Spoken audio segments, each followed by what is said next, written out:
everyone, me Kevin here with your next round of updates for the next stimulus package. I'm going to be talking about unemployment, EIDL grants, tenants, homeowners, and more. So let's hit the news today. By the way, I'm also planning on making a video showing you how much YouTube pays for things like a course or for things like videos like this. And my goal isn't to release that publicly to pat myself on the back. It's so that I could show you that there's plenty to share and how you can make money from home as well. I also want to show you money that Lauren's channel makes. So in case you are inspired by that, remember to check out the link below to get in on the pre-sale for the YouTube course so you as well can make money from home. All right, let's talk about the nationwide eviction ban first. It ends today. In other words, this is a terrible day for tenants. While homeowners and investors have the luxury of getting 12 months of forbearance, tenants get nothing. To all of those of you who own real estate with tenants, I implore you to please consider sharing some of your mortgage forbearance benefits with tenants, because only as a society can we apparently get ahead, given that our government does not seem to care about tenants, and this is very, very sad. Come up with some sort of win-win strategy for both of you. I will also be releasing more videos on this topic, so stay tuned. Finding new tenants is also going to be potentially difficult as this eviction ban begins. If you are a tenant, I pray for you because, in my opinion, the government has screwed you. 40.6% of renters in America are considered rent burdened, which means they spend over 35% of their monthly income on rent and utilities. Harvard, for example, found that 25% of households spend more than half of their income on housing. And today marks the real start of the pandemic's reckoning. Just take a peek at stocks today.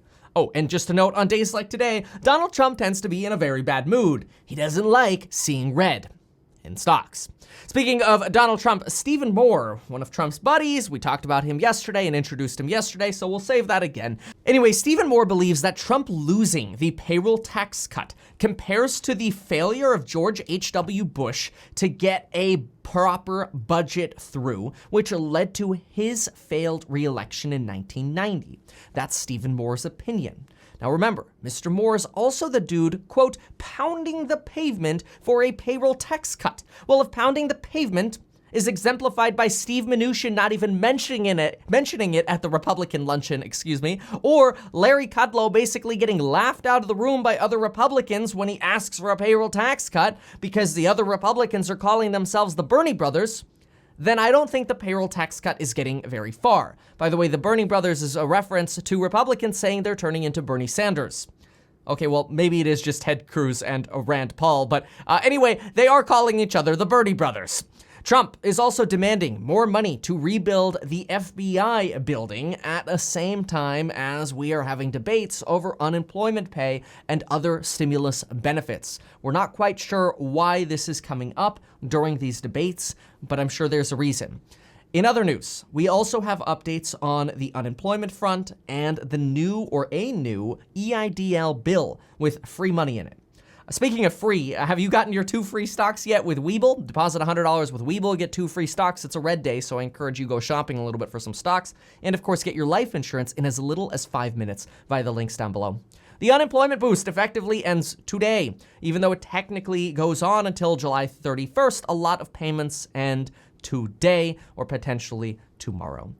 20 million Americans are now on unemployment, and 22% of PPP recipients, those are businesses who got free bailout money, are now expected to lay off workers. So all the jobs that the PPP supposedly saved may now join the unemployment line. I also watched Peter Schiff's interview on Joe Rogan, and he's right about the PPP. Over 600 hedge funds received free grant money, and the system is rife with fraud. He is right about that. While I don't agree with all of Peter Schiff's economic analyses, maybe I need to do a response video, he is right about the PPP being a big bailout for wealthy people screwing individuals. The director of economic mobility at the Center for American Progress said that each $1 of the unemployment boost increases economic spending by $2, and that a failure to extend the $600 boost will lead to more job losses than we saw in the 90s or 2000s. And now you know we have a problem, because current negotiations are that the boost will get extended to $100 to $200 per week. On the EIDL, Senator John Cornyn, a Republican from Texas, along with a Democratic senator, announced their introduction of the Ensuring Increased Disaster Loans for Small Businesses Act. It's actually an acronym that is also EIDL, EIDL.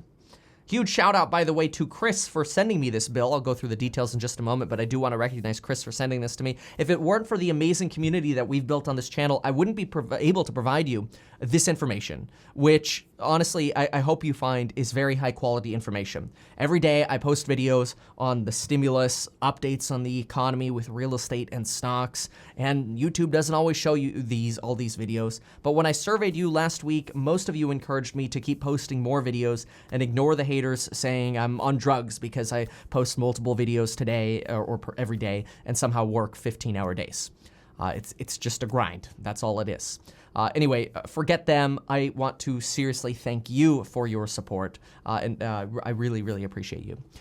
This bill that was introduced, the EIDL bill, is a bipartisan bill that authorizes up to a full $10,000 to go to businesses rather than the measly $1,000 businesses got. Remember back when the CARES Act was passed, we were promised up to $10,000 for each business if we asked?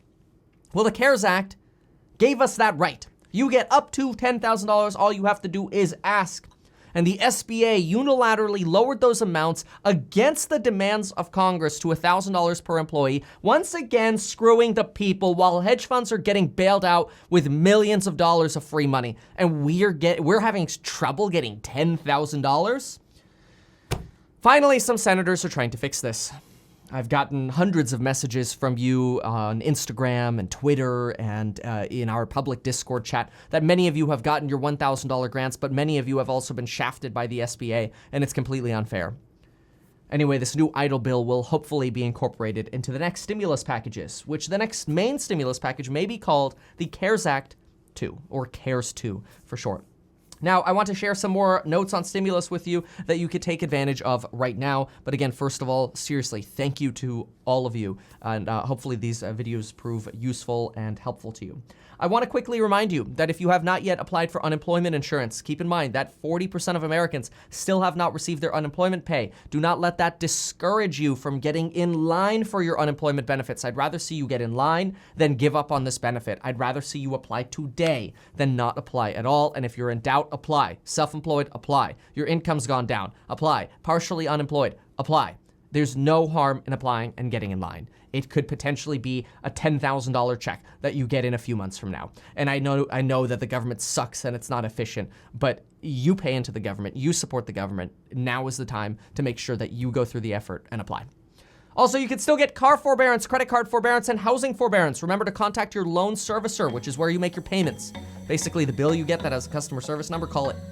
Get forbearance, build an emergency fund, and then start thinking about building your wealth. Remember, the people with assets, stocks, real estate, and businesses, they get bailed out first in this country. The more you know that, the more you could gear your focus towards building your wealth and finally join that side. Thank you so much for watching this video. I hope you appreciated it and found it helpful. And folks, we will see you soon with another update. Thank you.